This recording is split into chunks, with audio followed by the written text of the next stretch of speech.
If Border Radio were a commercial station, we'd probably play something other than the music you hear now, and of course, play commercials. But you probably listen to Border Radio because we're not that. We're non-commercial community radio. But the only way we can do this is when you choose to support it. Visit borderradioaz.org/donate to give today. What's up, Yuma? I'm Johnny. And I'm Ronnie. And on today's program, we are going to be joined by Martha and John. No, they are not a band. No, that's An not. old folk band. That's what I was thinking, right? No, they are part of the Holistic Health Society of Yuma. Mm-hmm. We're going to talk about that. I know John from the Better Business Bureau, okay. So I guess he's trying to get healthy. So we're going to find out about that. We're going to be serene. And we're also going to talk to Willie, who is a local announcer, a commentator. You remember Willie from the fight? From the he fight. Was hilarious. Absolutely hilarious. Can't wait to have him in. So stay with us for What's Up Yuma Radio, beginning right now on KOFA 94.7 FM. And streaming right now online through the KAWC YouTube and Border Radio Facebook pages. And send us an email to whatsupyumaradio@gmail.com. What's Up Yuma with Johnny Porter is sponsored by Yuma Electric Service, LLC, serving the Yuma area for more than 25 years. YumaElectricServiceLLC.com. Chili from Philly, Nick Papagiorgio from Yuma. What's up, Yuma? Welcome to the Friday edition of What's Up Yuma Radio. I'm Johnny. And I'm Ronnie. And on today's program, yes, Martha and John, not a folk band, but they are together for a good banjos. I'm very sad when you told me we're going to get mandolin. There you go. But no, like I said, I've known John from the Better Business Bureau, and I think a few other things. You've done quite a bit, right? Yeah, I'm out there, Next Gen Leadership Council. Yes, Next Gen. That was the other thing. Arizona Western College. He's everywhere, absolutely. But I have not met Martha before, and it sounds like you guys came together partly, John, because of I remember like you had like a health scare or something, and you were in the hospital for a while. Yep. And it sounds like Martha is part of a solution to get healthy. And there's the holistic, say it one more time for me. Holistic Health Society of Yuma. There you go. And can bring your mic a little bit closer and get to it, right to it. Is that good? There you go. And so go ahead, John, or actually tell us, Martha, first, kind of what that encapsulates. And then John, how you gravitated towards it. So the Holistic Health Society of Yuma is kind of a little club that John and I decided to bring the local community members, like-minded individuals that want to find answers and solutions to get healthy and get better the holistic, natural way, but, paired with medicine if needed as well. So we want to have a community where doctors, nurse practitioners, but also yoga instructor, life coaches, health coaches, functional health practitioners can all come together and share what they do. And that way someone like John or someone that's looking for answers can find it here locally, because there's so many resources that we're not aware of. And sometimes people travel, to get healthier, to find answers with naturopathic doctors out of town. So that's why we're trying to we brought this to Yuma for like-minded individuals can collaborate for that. So why was it important to take the holistic approach? For myself, just the history of, I can share the story if you like right now of why it all started, which was over 20 years ago with my children, when traditional medicine wasn't quite doing it all. I needed to find other answers and avenues. So I started, looking into functional health. And I realized how when you nourish your body the right way and give it what it actually needs, because every symptom is your body telling you something is wrong, but I can fix it if you give me what I need, give me the fuel that I need. So when I started looking into that with traditional medicine and with holistic remedies and tools, I was able to help my children get where they're at right now. And you've seen the progress. I've seen the progress. Yes, with your kids. I've seen the progress with my kids with my children throughout the years, but myself as well. Even though years later I got a health scare myself, and I kind of talked to John about that. I didn't understand it, even though I was already doing the holistic side of things. I was like, wait, what's going on? How come I can't fix what's going on with me? So I started traveling to other specialists to find out what's going on.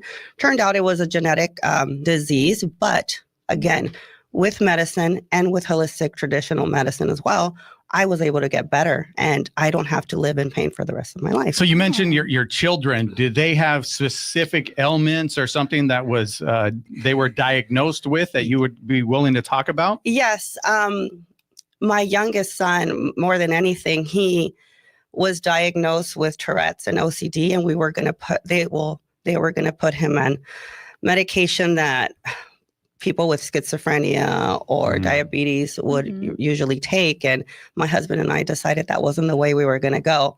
So when I actually started studying the holistic side of it and understanding how the body works, we were able to give him the life he can happily and healthy, like live with it, with the right tools, with the right nutrition, with the right supplementation, but making sure that he's active, making sure that he eats what he should eat and avoid what he needs.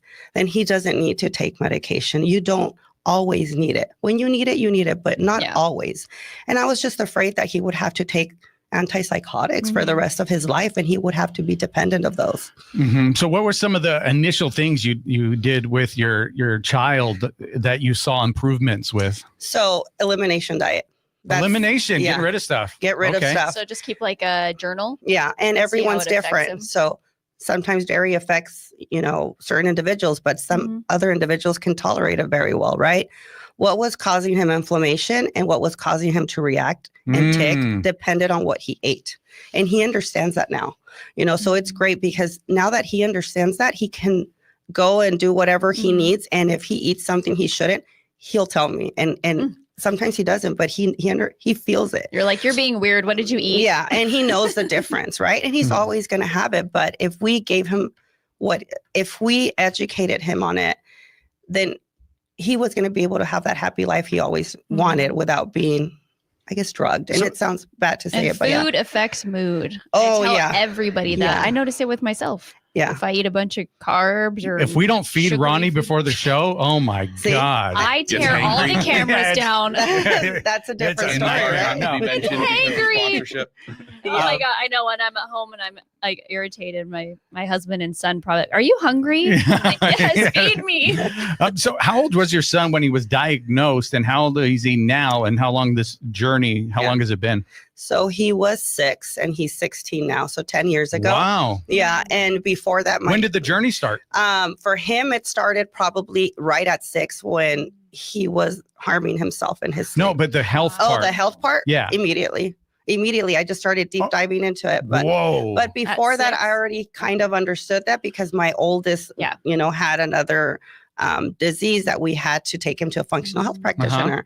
And thanks to that, that's where it just lit a fire in me. Wow. Yeah. Okay. Yeah. Well, it's a great reason to start as your kids. Yeah. Oh God, definitely. Yeah. But if I would have done it before, maybe it would have been better, right? Well, yeah, but I guess we can't ever put that on ourselves. Like you can help other moms and parents, dads, everybody. Yeah. Yeah. And we do. And it's amazing. I really do enjoy what I do. Cool. Yeah. You know what you know when you know it, right? And then you have to have grace and mercy on yourself. And to be able to say like, okay, I didn't know this at one point. So yeah, no, definitely. You're right on that. So John, how does your journey kind of tie into this? Yeah. So kind of piggybacking off of that last little clip, the idea of, wisdom, true wisdom is knowing that you can't always find everything. Sometimes it finds you. So in my particular instance, March of 2023, I'm the speech coach for TEDx that was happening here, TEDx AWC, couple of different presentations, one about the activity pandemic that's going on, people are moving less and less and less. Another one about how, food is health, and I'm listening to this and I'm the biggest that I've ever been. I'm 360 pounds. I'm not moving. I'm eating fast food 2 times a day, probably. And I am not feeling great. Fast forward, literally 2 weeks. And all of a sudden I'm in the hospital because that type of lifestyle catches up. And so while I'm in the hospital, we start talking about this and that. My A1C is sky high. Blood sugars were actually pretty normal, but there was moments where they were like, maybe it's just asymptomatic. Long story short, they were we're not certain that you have diabetes, but you're like on that path. Mm-hmm. You're pretty close. You're teetering. So you need to do this and that. There's lots of meds here. And so, the ordeal itself was actually pretty heroic of the hospital, of traditional medicine. I needed a surgical procedure. I needed antibiotics. I needed all of these things to remove me from the sickness that I had, the infection that I had, to bring me back to a place where I could seize control of my own health journey. But like Martha, I did not necessarily want to have a lifetime committed to a number of different types of drugs. And so I specifically, in coordination with doctors, I said, this is what I am going to try for the next 6 months. I am going to elimination diet. I'm going to cut back on everything that I had been eating. And it's been 2.5 years since I've had a fast food. I'm going to cut back on everything that I considered to be a bad habit. I'm going to rebuild my diet from the ground up. I'm going to start adding more whole foods, shopping along the perimeters of a grocery store. Yeah, that's a rule I get a lot from diet coaches. Absolutely. And started doing things like intermittent fasting, tracking not just calories, but exactly what it was that I was eating, in what combinations, on what days of activity. And all of a sudden, I was able to not just be better, but I was able to feel better. As Ronnie mentioned, the food really kind of impacts how you feel. So longer story short, along this way, I start posting the things that I'm eating. Well, yeah. And I remember when you went to the hospital, right? Yeah. I remember when it happened and watching it on Facebook, and you just said like an ailment. You weren't specific on what was wrong, and I was just like, whoa, what's going on with John? Internal infection. Yeah, that's all you said. Blunt force trauma. I'm not going to get into the particulars. My dog doesn't deserve it, but those who know. But I had an internal infection from a blunt force trauma that basically, because of my health, festered and almost took me out. I mean, literally, like that's what we were thought. Like, is he going to make it? Like, what's going on? It was hairy, and I had 2 different hospital stays. Thankfully, like I said, the surgical procedure did what it was supposed to do. The antibiotics, they did what they needed to do. Mm-hmm. I wouldn't ever recommend, needing to have that many antibiotics put into your system again. But, from there, it started this, knowledge is important. And so, of course, I'm utilizing my time. But because I've shared this story, because I've talked about what I want to eat, what I'm not eating, because I talk about how I want to be active and all of this, people come out of the woodwork. People are messaging me and they're sharing their instances. They're telling me, talk to this person, read this book. And it was that harkens back to that wisdom isn't just, knowing what you know because you found it, but it's going to find it's coming to you. It's people are giving you. Yeah. 100%. And so, when I think of, a society that's centered around, people taking accountability for their own health journeys, that's what the Holistic Health Society means to me. Mm-hmm. Someone who understands the value, the importance, the absolute need of traditional medicine when it's there, but who doesn't necessarily want to be on 3-4 different drugs, and who can, and that's the main thing. I do believe the vast majority of us can take control through activity, through diet, through different types of educational opportunities to improve our station. And a lot of times that improvement is going to remove the need. Getting back to, where's the proof? In the 2.5 years that I have done this, my adult labs have never been better. Wow. Congratulations, man. Without doing stuff, my A1C went from a 9.1, which is like not good, to a 5.2. And so that is something that I am extremely proud of. I do this in coordination with, a yearly physical, yearly doctor's visit. We do this in coordination with labs because I also want to know, is this working? Don't just assume, no. And so this is one of those areas where if you have something that you're like, I don't want to be dependent on something, can you talk to your doctor and see if this is a lifestyle change type moment. If you can do a lifestyle change type moment, what specifically are your end goals? What specifically are you looking to do? Do you have answers? Do you have ways to find those answers? If not, that's where the idea of community really kind of comes in. Yes, absolutely. And so may I ask, did you lose weight along that journey? 100%. I'm currently sitting here in a XL shirt down from a 4X. Wow. So I'm pretty happy. It's a little tight from a summer of sloth, but in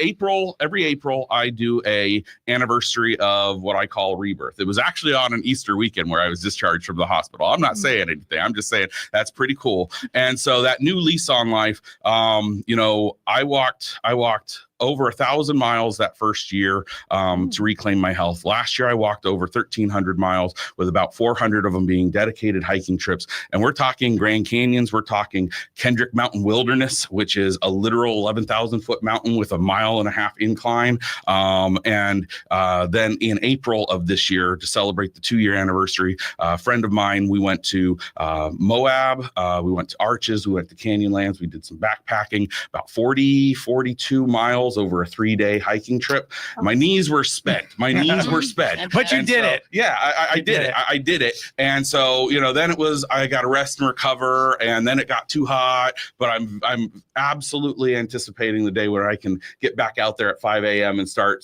walking again and really kind of, find myself in those moments again. Absolutely. So thank you both for sharing a little bit about your journey. We're going to take a quick break, and we're going to find out how your paths had crossed and a little bit about this functional medicine and the holistic approach. Can we do that? Yes, definitely. Absolutely. So we'll do that after a quick break. You're listening to What's Up Yuma Radio on 94.7 KOFA Border Radio.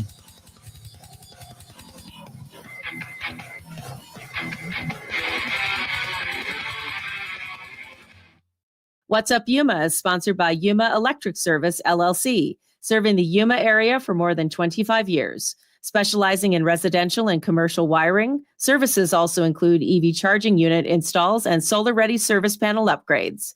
Information and consultation appointments at yumaelectricservicellc.com. This is 94.7 FM. I'm Juan Garcia from the KWC Newsroom. There's an extreme heat warning for Yuma today with a high near 111 and a 20% chance of showers and thunderstorms. Partly cloudy tonight with low around 89. Colorado River Indian Tribes is trying to work within the law to get some representation for a river that it sees as a living, beleaguered individual. To learn more, visit kawc.org/news. Stay tuned for more What's Up Yuma with Johnny and Ronnie on 94.7 FM. Christina's Closet will host Swing for a Cause, a golf tournament in support of the organization's ongoing mission of helping individuals return to the workforce. The event, including lunch, raffles, and prizes, will take place on September 13th at Cocopah Bend RV and Golf Resort. More information and tickets at christinascloset.org.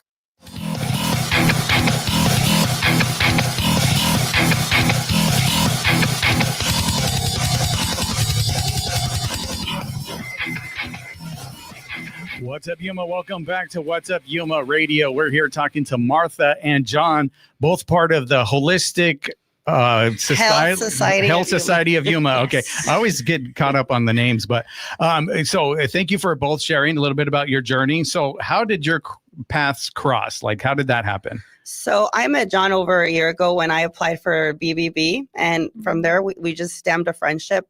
But the Holistic Health Society of Yuma was born after I tragically lost my mom, when I felt like there wasn't enough support and resources, like to take the stigma away from holistic health. Doesn't have to be a woo-woo thing. It can actually be beneficial if you do the traditional medicine. The holistic side of it might have saved her life, right? But that's kind of what you guys were talking about. Like, medicine isn't the fix, but it's okay to start with. It's just eventually like weaning off of it. You have to change your life. Yeah, it's not the answer. I've actually had a lot of friends that were like diabetic, and then they changed their complete diet. Now they don't even need to take insulin or, things like that anymore. So it really is a big deal, what you guys are talking about. It is. And if we can put this, with this community, I feel like a lot of people can come to us, and we can have these monthly, the goal is to have these monthly events or meetings where I keep on saying this because this is what it is. Like-minded individuals can even share their story or show what they do, you know, whether it's life coaching, whether it's health coach, whether it's a doctor in, you know, at the cancer center. And that would be ideal because my mom did go through chemo and nobody ever taught her how to nourish her body after radiation and chemotherapy, right? So if she would have had those tools or someone educate her on how to replenish your cells and what you have to feed your body, her immune system wouldn't have been the way it was before she passed. It was very weak and she couldn't survive an infection even if she tried. You have to find your tribe, yes, quote unquote, like-minded individuals, your fellowship. I belong to quite a few groups where we talk about things I couldn't necessarily talk to my family about. You know, they wouldn't understand or anybody, you know, that didn't go through that. So you have to find people that are going on the journey that you're going on, because it's real easy to like lie to yourself, you know, say you're doing good. Oh, I'm doing great. And then or you're convince yourself, wait a minute, I'm not nearly as great as I thought. But you need people to say, hey, you know, what's going on? Like your accountability buddy. Yeah, there you go. That's great. That jumps right into my mantra when I first started posting about my journey in April 2023. I talked about the foods that I was going to be eating. I talked about foods that I wasn't going to be eating. I talked about my ambitious goals with activity and my mantra was, you know, good deeds die in the dark. And the idea here is if you shine a spotlight on what it is that you're doing so other people can see, you might not, you know, you might find that it not only inspires them, but the right people connect to your story. And that's where all of these people were sending me the books or the articles or, you know, talking about this type of habit or, you know, taking a vested interest in and, you know, telling me to, you know, do some meditative breathing just to kind of relax because, you know, the whole situation was stressful, you know, how walking could be not just an exercise, but, you know, I had a friend that we would go to Smucker Park. It was still Smucker Park, and we would walk, and we would have you know life conversation, but we'd also talk about stuff bigger picture that was related to the Yuma community and different things that we were doing, and you know, without people like that, I do not know how far my journey would have gone, how long I would have stayed committed to it. We're talking about a lifelong fast food fan here, me too. And so you know the sheer convenience of it all. And so to go from who I was prior to basically, you know, intermittent fasting Monday through Thursday, one meal a day with a snack, lots of walking, 25 to 30 miles of walking every single week. That wasn't just a me thing. That was a community thing. So it was already born kind of naturally out of like you saw community, you saw how it helped you. 100%. Right. And it sounds like, and then you, Martha, from your mom, you were like, well, if she had somebody. And so it kind of came together. And years ago, I lost everything. I lost house, car. I had nothing, business, everything blew up. And I ended up going on like antidepressants and like a whole host of different drugs and stuff. But I didn't like how they were making me feel. Yeah. And I didn't like to be a slave to them. I didn't want to be a slave. And then I remember, and it's the oddest thing, I was at a Chamber of Commerce, Good Morning Yuma breakfast. And this lady got up and talked about meditation. And she was a new member, so she did a soapbox, and she's like, hey, meditation will get you off of all your prescription pills if you're taking these certain ones. I'm like, okay, I'll try it, you know, I'll go do it. And I did it. I took her course and was able to get off everything after just doing meditation, which is breathing. And that seems weird, but it's lowering your heart rate. It's centering yourself. Yeah. And I haven't done it since. And I do know, like with, I did some research, right? I started to pull on that thread, same thing, and found out that taking a 15-minute walk outside is the same as taking a Xanax, right? You can get the same effects that naturally the pharmacy inside of your body can start to produce these things. The sun on your face, the way that it impacts your digestion. You know, there's the endorphins that kind of kick in, you know, even, and it sounds, you know, should be obvious in a place like Yuma, but even sweating is a good thing. It's removing literal toxins from your body. And so when you're doing it deliberately, when you're doing it with intention and purpose, all of a sudden it changes how you feel when you approach that. Right. And so when I was about a year and a half into my story when I met Martha, and we actually first met when we were helping out in the community. It all comes back to that idea of community. Yeah. And so we started talking, and we had some shared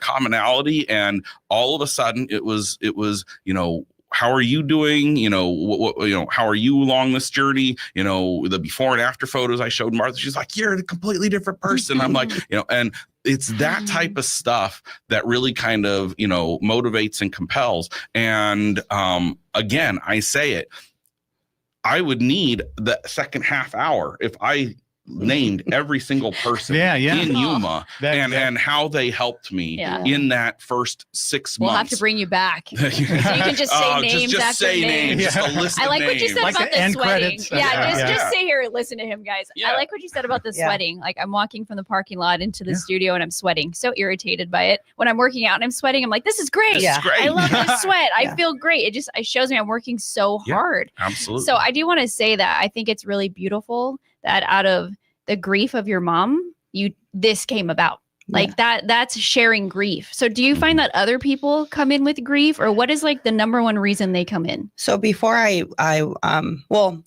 number one reason someone comes in is because they've tried everything and it didn't work. So with what we do at the clinic is epigenetic hair scan analysis, right? So we get your hair follicle, we put it in our drive, and it sends it over to a lab in Germany. Okay. And it translates everything within 15 minutes. It gives us a 38-page report of anything your body might be going. If your circulatory system is struggling, if your brain is inflamed, if your liver is struggling, parasites, mold, you name it. And then usually they come back for a protocol, very detailed, what supplements to take, elimination diet. And sometimes they start with the elimination diet first before any supplements. And then we go from there. And it's a long process. But I want to jump back to when you guys were talking about the sun and everything, meditation. It's amazing what you did. And I love hearing that because my son, my 16-year-old son, talks about how meditation has helped him too, because he has anxiety and he's going to live with that for the rest of his life. But when he does, he goes out and he grounds first thing in the morning, right? Gets that direct sunlight, increases his serotonin, dopamine, you name it. And meditation said it has brought him a long way, and reading about it, the literature behind it. It's like our mandatory family thing in my house. We all wake up and have our own meditation time. Even like the 7-year-old loves doing it. Me and Johnny have shared, YouTube meditations we love with each other. And we have a lot of the same mentors actually, but it really does help center yourself and not be in that worry and anxiety. And I'm not going to say this right, probably because I can never pronounce it. But when I read, and this is a really good tip, I put on my headphones now and I listen to binaural beats. So does my husband. I can never pronounce it. Binaural. And it has, because I have ADD and I love reading, and I just start a book, but I don't finish it. And I just hop in from book to book. So when I started doing that, I realized I can read for more than an hour versus before I'd be like 10 minutes. I'm like, okay, no, I cannot. Yeah, you're getting one in one ear and one in the other. That's why. And it's I've never tried. Yeah, it's teasing your brain. Wow. Try it. Trust me. The meditation I do does that. That's the one I do. I put on the headphones. So you got to do it with headphones because that's the way it works, going in one ear and the other. But meditation changed my life, and I know it could change other people's. And right now, just talking, having this conversation, I'm getting motivated, right? So like, this is what community does, and a society put together. I'm more motivated. I'm on my health journey. I slacked off for years, and I just got back on to it. I just spent 15 minutes in a sauna this morning. So sweating. Sweating. Exactly. Doing the thing that Ronnie was like, why, God? Why do you make me sweat? It's a different type of sweat. Exactly. I love that he's having to think about that every time now when I'm working out. I work out every morning. People say like, oh, outside I'm sweating already. Yes, but when you're in a sauna, like especially an infrared sauna, it really grabs onto those toxins to eliminate them. I've done sauna, not infrared. Oh yeah, I love we have this whole circuit at the spa where it's like sauna, cold plunge, and then the electromagnetic field mats. And then it's just like 45 minutes of therapy. And that's like grounding, right? The field mats are the same as if grounding. you go out and you do the grounding. Yeah. Frequencies. Yeah, because and that's what I tell my kids. It's like when you're outside playing, take off your shoes and touch grass, right? Like the kids will tell you, touch grass. That means they're playing video games too long and you're outside of reality. Go touch grass or whatever. But no, literally go touch grass. Yeah. It does something to you. Just having your feet on grass and the exchange of the ions. My son did that and he sliced open his foot. Then you had to get stitches. Oh, so, well, don't do it in knife. Touch grass in a safe space. Yeah, knife infested field. Don't do it in the ghetto. Where was your son at? It was a no, it was not. Where was he touching grass? Candid recycling. This is in crazy. the backyard and it was like slice. And that was like 3 Thanksgivings ago. It was on Thanksgiving. It was crazy. Sorry to ruin your son. Have him go out there without shoes, but with a metal detector. There you go. And then there it you cleans go. up. He's still touching grass. We are out of time, guys. So how do we find out more about the Holistic Health Society of Yuma? Well, you can find us on Instagram as the Holistic Health Society of Yuma. Okay, there it is. That's pretty I just easy. followed you. So Thank you. So I want to join the group. So I think me and Ronnie are I already in. did. So, yeah, while we were talking. Wow. Okay. She can multitask. I can't. I'm just focusing right now. Women. But, yeah. I love that. Thank you. Thank you guys so much. We appreciate it. We'll have to have John back on, give Just you the for whole names. list of all the names, and also we talk to him about movies and music. I would love to do that. Yeah. Oh yeah, we've had some great conversations about that. I'd love to come back on with some of the other entities. Halloween movies. It's John. It's so many things that this guy does. But with that, we are taking a quick break, and we'll be back with Willie right here on 94.7 KOFA Border Radio. Thank you, guys.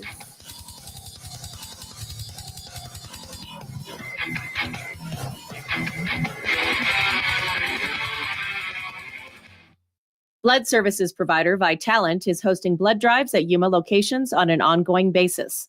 Every 2 seconds, someone in the U.S. needs blood. This could be a little girl in the ICU or a mother with stage 3 leukemia.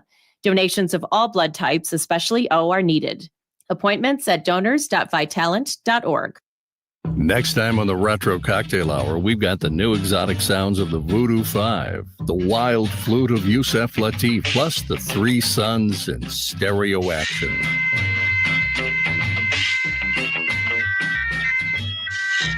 I'm Darryl Brogdon. Join me where the music is always shaken, not stirred. The Retro Cocktail Hour. Saturday evening from 7 to 9 on Border Radio KOFA. I am Daniel Kaur, proud president of Arizona Western College. I value what KAWC brings to my life. I value being able to turn on the radio, and even if it's for a short snippet, get caught up on the news of the day. There's a credibility to KAWC that I think is so important, especially today. I love being a sustaining member because I don't need to think about it. It's just once a month. It's easy, and it's a good investment. Please join me as a sustaining member, ideally, if not a one-time contribution at 877-838-5292. If you prefer, get online at kwc.org. It's secure, it's easy, and join me as a sustaining member of this valuable community resource. Hi, everyone. I'm Daniel Kaur, proud president of Arizona Western College. You are listening to KAWC 88.9 FM, and it's a great day to be a Matador. For KAWC News, I'm Cisco Stargazer, Education Solutions Reporter. In-state tuition is one of various elements folks can consider when seeking an affordable post-secondary degree. For Arizonans, that usually means colleges and universities in Arizona, like Arizona State University, Northern Arizona University, and the University of Arizona. But there's a new option now. Starting this fall, Colorado State University Pueblo is offering in-state tuition to residents from 10 neighboring states, including Arizona. According to reporting from Colorado Public Radio, the decision was made late last year as part of a broader strategy to attract students as the number of high school graduates nationwide declines. They report more Colorado students are heading out of state too. The tuition program is known as RISE, or Regional In-State Equivalent. On average, full-time out-of-state students pay roughly $23,100, but the RISE tuition discount drops it to nearly $16,000. For KAWC News, I'm Cisco Stargazer. This is folk singer Michael Jonathan. On Wood Songs this week, we're very proud to have the Grammy-winning master of the blues harmonica, Charlie Musselwhite, and from New York City, Pete Mancini. Both artists plus an amazing Wood Songs kid on this week's broadcast of the Wood Songs. Old Time Radio. Tuesday evening at 7 on KOFA Border Radio 94.7 FM.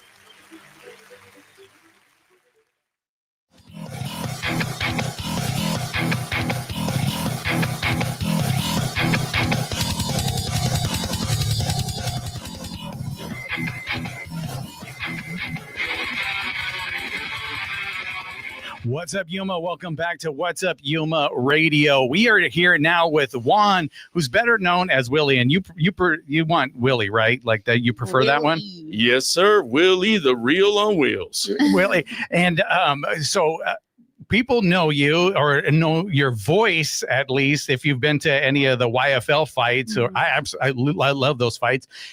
You do great commentary at this event that normally doesn't happen at MMA events. Normally, the commentary is only if you watch it on pay-per-view. So you get the Joe Rogans and stuff like that. But we've added something pretty unique here with your voice live while you're watching the fight, and it brings this whole three-dimensional experience to the fight. But let's go back to, how did you get started in this? You just woke up and then got this golden voice and you're like, I'm going to be perfect for this. This is great. This is my career. I was born with it. But no, I know you had military career, so we can go in a little bit about that. And but go ahead. Yes. I started public speaking while I was in the Marine Corps. Okay. I was a 4421, which is a legal service specialist. And part of our duties was giving briefs to individuals once they came onto base and letting them know, hey, stay away from this place, do this thing, or to be able to get their wills done before they deployed. So I had to learn public speaking very early. They sent me to this place called Coastal Carolina Community College. And that was when I was over at, Camp Lejeune. And it was a good time.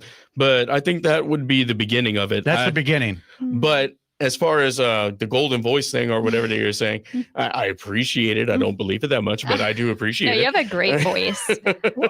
So when did your military career start? When did that happen? About what year? About 2003. 2003. And so the second thing I'd say is thank you for your service. Yeah, thank you. Yeah, absolutely. So 2003, were you looking to get into that field? Honestly, I was going to go in as an open contract, which basically means they're allowed to put you anywhere because I just wanted to get in as fast as I could. I entered the DEP program right after 9/11. So I just wanted to be able to get out to boot camp and start doing something. Was 9/11 part of why you joined, or was it just coincidence? It is the reason. It's the Yes. okay. It's the reason. Exactly. Yeah, and so you got in, and this pathway found you. Yes, because I was going to go up a contract, and I took the ASVAB, and they're like, "No, you have a good score, and you need to go to one of these fields." It wasn't until later that I realized recruiters have certain quotas for certain MOSs, and they get better bonuses because depending on where they stick you, or what? No, exactly. You're like, no. Because they only have so many spots open for certain jobs. Yeah. So they have to fill those jobs whenever somebody meets the criteria for them. Exactly. Gotcha. And so you got into this. Was it kind of a natural thing for you, though? Or was that the classes and the courses they put you through, was that really needed? You're like, I need some help. Well, I had done some announcing when I was younger over at Dateland, and I was doing the baseball and the softball announcing back then. Okay, so that there is a little bit of history with that. There is a little bit of history. So Dateland, you're talking about doing like a little league type of thing, or like junior high. What was it? It was more like a little league. Was it fun? Were you as funny as you were at the MMA fight? You were so funny. No, I was not. No. Funny story about that. You don't want to make the parents mad. Let's hear the funny story about it. Hear. Basically, I tried to go ahead and interject all my stuff in. You tried to be funny. But then the principal who was running the whole thing, he's like, you're just there to be able to, say the stuff and, get the people's attention. That say you're not there to make people laugh. This isn't stand up. Yeah. But that's the birth of it, though. Like you kind of have definitely this not stand up now. Oh no. But yeah. Another joke. And it's cool that you could be funny about your situation. We're going to get into a little bit about that because you had your military career. It was ended short because an accident, correct? Yeah, a training accident. A training accident. And so what was that like psychologically to get that weight? Like you had this mission because at 9/11 you wanted to serve your country, and then now you're faced with this. It was like systematically having my entire life ripped apart limb by limb, piece by piece, and the amount of, how do I say this, the amount of grieving that I did for that part of my life was intense. Wow. Because prior to being put in this wheelchair, one of my favorite things to do was like Tough Mudders or, doing the Spartan races. So you were always physically active. I know you did sports as a kid, correct? Yes, I did. Yeah. So what were your favorite sports? And then how did that evolve into your military career doing these Tough Mudders? I did wrestling and I did track and I also played football. So, that's quite a handful. It is. I always like to be active. I always like to be doing things, and I was never one to just sit around and do nothing. I always felt like if I have free time, I need to occupy it with something. So then you're in the military and you're taking part in these. You said the Tough Mudder, these competitions, right? And so you were always active, and then no more in the psychological, and you have to face something, a whole new life. Right. And it's not only just the physical aspect of it. It's also the fact that my job requires me to be at peak performance. To be able to help other people, to be able to protect other people, I need to be able to stand. I need to be able to run towards the danger. And if you can't do that, what kind of a Marine are you? And it's damaging to the point to where it's almost throws you into a psychosis. Like you just lose your mind. Yeah. But I tried to be able to tell myself every day that it's not about regaining what I lost. It's about continuing to live and finding a different path. Wow. Not better, not worse, just different. Yeah. Yeah. That speaks volumes, like you said, because not trying to regain what you had, right? Your new lot in life, you're going to make the best out of it. And we were talking off air. One of the times that we talked, I think I was doing a Monday Night Football thing at Wheezy's, and I had made a sale, and I was talking about, and you came up with such positivity and saying like, this is a big deal. Like you congratulated me on something where nobody else was doing that. Nobody else cared. But you came in, you were like, no, this is a big deal. Congratulations. And you have that spirit about you where you're very uplifting and you uplift those around you. So how was it that you were able to develop that mindset? Well, honestly, and it's going to sound pretty morbid, but when you're faced with something like this, where you know that there's no back button, there's no way to be able to go back. You have to press forward. You have two options. You can either learn to adapt or you can roll over and die. Yeah. And I'm not going to roll over and die. I have a wife and a kid. So for them, I'm not allowed to give up. I have to keep going. Yeah. And I use that as my motivation to keep going. That's beautiful. So was there any, did you have to, maybe we were talking a little bit about reading books with our last guest, were there like inspirational mentors or books that helped you along this way? That's a good question. That is a really good question. And there doesn't have to be, right? It's just, but if there was part of it, like, feel free to share, or anybody that was there to kind of coach you along, give you that support. Honestly, my whole thing was that I needed to be able to be productive and help other people. I needed to have a purpose. I was not about to allow myself to become nothing, to become an oxygen thief to everybody else. You know what I mean? And that's a funny thing that they do in the Marine Corps. If you're a little bit stupid, then they'll give you a plant and they say, you need to carry this around to replenish the oxygen that you steal from everybody else. But I like the oxygen thief. I've never heard that before. Yes. So that was it. That was like a joke. And yeah, it was a Marine Corps thing. Yeah, Marine Corps thing. Like toughen up. Here's a plant. But as far as motivating myself to be able to keep going, it's one of those things where you have to look at it from a situation of, do you want to still be productive for other people? I still wanted to help people. I still wanted to make a difference. I wanted my life to be more than just my own heartbeat. And with that, there's no way you can give up.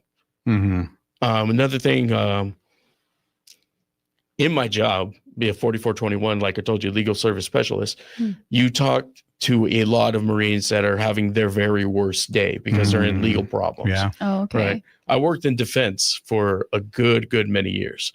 So I was able to listen to all the problems and everything. But one of the things that I made sure to do, this is after, well, let me go ahead and back up a little bit, rewind.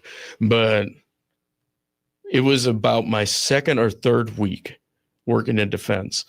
And I was talking to the client, you know, he seemed really down. I was trying to be able to lift him up.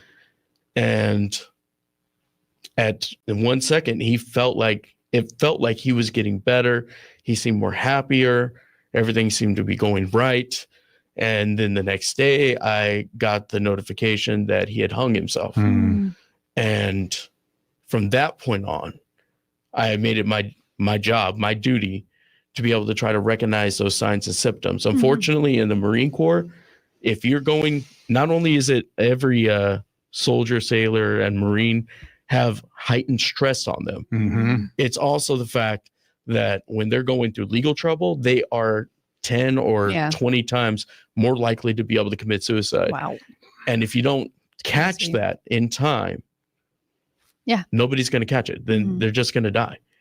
And now, being in the wheelchair before I got out of the Marine Corps, I made it my duty, my job, to be able to recognize those signs and be able to stop people. That was my purpose. That's what kept me going at that point. Wow. A beautiful It's a story. great And purpose. yeah, Yeah. absolutely. And you are that today. And so I haven't heard this story from you. We haven't had deep conversations like this. So I appreciate you going into the depth of this and figuring out, for me, where Willie came from, right? Like, how is he this guy today that's constantly positive, even though there's certain circumstances where it looked like, you know, what's going on? So with that, we're going to take a quick break, and then we're going to talk about how you became the golden voice of YFL and more. We're going to do that after a quick break right here on 94.7 KOFA Border Radio.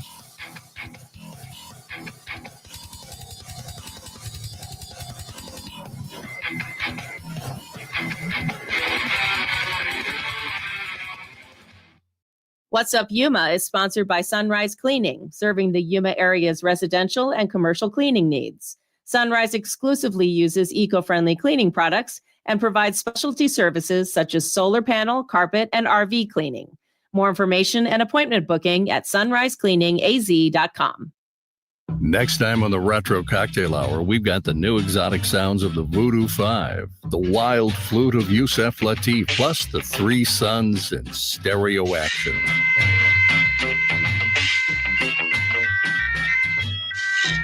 I'm Darrell Brogdon. Join me where the music is always shaken, not stirred. The Retro Cocktail Hour. Saturday evening from 7 to 9 on Border Radio KOFA. Monster Mash, a Halloween party benefiting Hospice of Yuma, will take place on October 31st at the Hilton Pivot Point Center.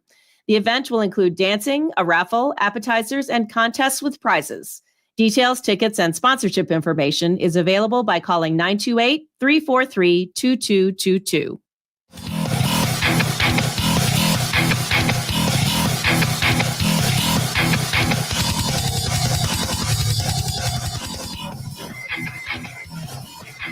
What's up, Yuma? Welcome back to What's Up, Yuma Radio. We are here talking to Willie, the voice of YFL. And so we're going to get into that, how that started. And we're going to I want to go to the wrestling part because that's how I originally met you. Was you were doing the commentary for a wrestling event that my cousin Michael was wrestling at over. I think it was, I don't remember. Was it downtown? Maybe it was downtown. It was right off of Main Street, behind Main Street. So was this like a real wrestling or like WWE? Like WWE wrestling. And it was professional wrestling. All wrestling is real. It is real. Okay. It may have a predetermined outcome, but it is real. What they're doing is real. And there was real blood at that. There was lots of blood. There was real, like, I thought it was fake. I thought, it's like ketchup. Like, no. And I'm like, oh, he's really bleeding. Oh my gosh. But so how did you get involved in that?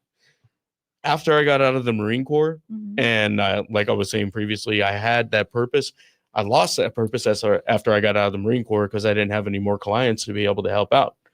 And once again, gonna go to a dark place if that's okay with you guys. Once again, that's fine. Go ahead. Say what you got to say. But at that point, I was so distraught from everything that was going on. I was falling apart. I was like, you know what? Why am I doing this? Why am I still here? And then my friend Juan Bravo, I've been friends with him since 5th, 6th grade. Because he's out there from the area that you're from, right? Yes, he is. And he goes ahead and he gives me a call. He's like, hey, I heard you got out of the Marine Corps. Would you want to come hang out? And I'm like, okay, what are we doing? And he's like, oh, you got practice going for wrestling if you just want to come out and talk. And I'm seeing all this stuff going on around me and I can't help it. I just decided to get, instincts kicked in. Decided to go ahead and start calling some of the action.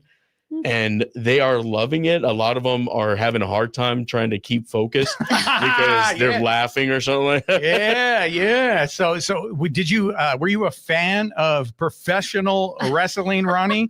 So were you a fan of that? Now I know. Okay. What kid anywhere from the 80s to the 90s is not a fan of professional That's wrestling? really funny. Just the other night, Bo was showing our 7-year-old like old YouTube videos of like wrestlers back in like the 80s. And my son's like, what? But like it was so funny to watch all the theatrics. And, I could go down the name of the biggest obviously. Well, I would for a while Ultimate Warrior was my favorite. I like the theatrics from Parts Unknown. What's that? From Parts Unknown. He knows it. And then but also like there was quite a few. But who was your favorite? Bam Bam Bigelow. Bam Bam Bigelow. Bam Bigelow. Oh, I didn't have one. No, I'm gonna have to look these guys up. Yeah, Bam Bam Bigelow. So I come from the days of like Junkyard Dog and Brutus the Barber, Beefcake, and Jake the Snake. That's one I remember. I recognize Jake the Snake. Oh, you know Jake the Snake. I recognize that name. I've actually worked with that guy. Oh, really? Before. Yeah. Oh, so he's a really nice guy. He needs to keep better track of his shoes because he was walking around with only one shoe on at the Comic-Con that we were at. Oh, wow. Someone stole it. He's like, what the heck? Give me my shoe back. So you were a fan. So then was it natural to go up there and kind of call the fights? Did you have to learn a lot, doing a lot of studying, or what was that like? A lot of it was just secondhand, like second nature, if you want to call it like that. I just osmosis the whole thing from when I was a kid, and anything else that I didn't know, at the school, what Juan was doing was having his own school. So he was teaching people how to wrestle. So he was calling out, do this, do that. So then, it got stuck in my head, like, oh, that's what this is. That's what that move is, or that technique. And so you're picking it up. Juan's over there saying it. And so like, okay, I'm going to add this and put this in, but I'm going to do it Willie style, add a little bit of flair, get some comedy into it.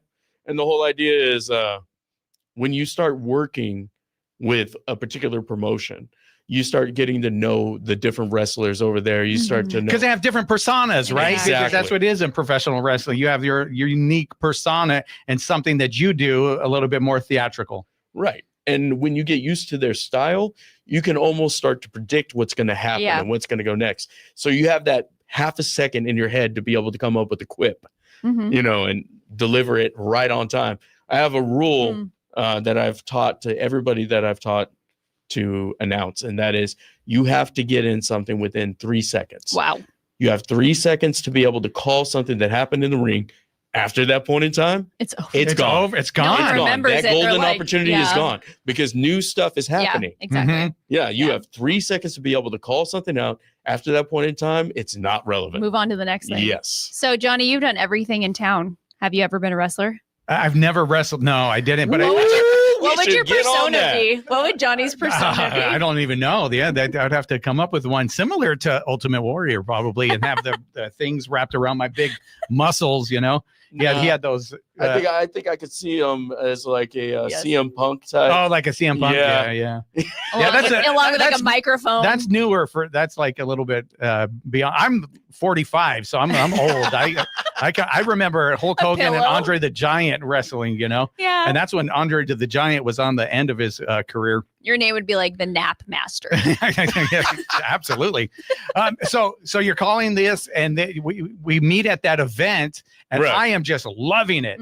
I am just like, I'm listening to you, and it's like, this is the best thing. Yeah, who is this guy? Right. And then I got an opportunity to put together an event with, before it was YFL, it was just the Yuma Top Team guys. And they were like, okay, can you help us with this event? We know you're in production and promotions. I said, absolutely. I said, what we need, though, we need to get this guy, Willie, that I met over at this wrestling event. They're like, really? It's like, yes, really, we need Willie.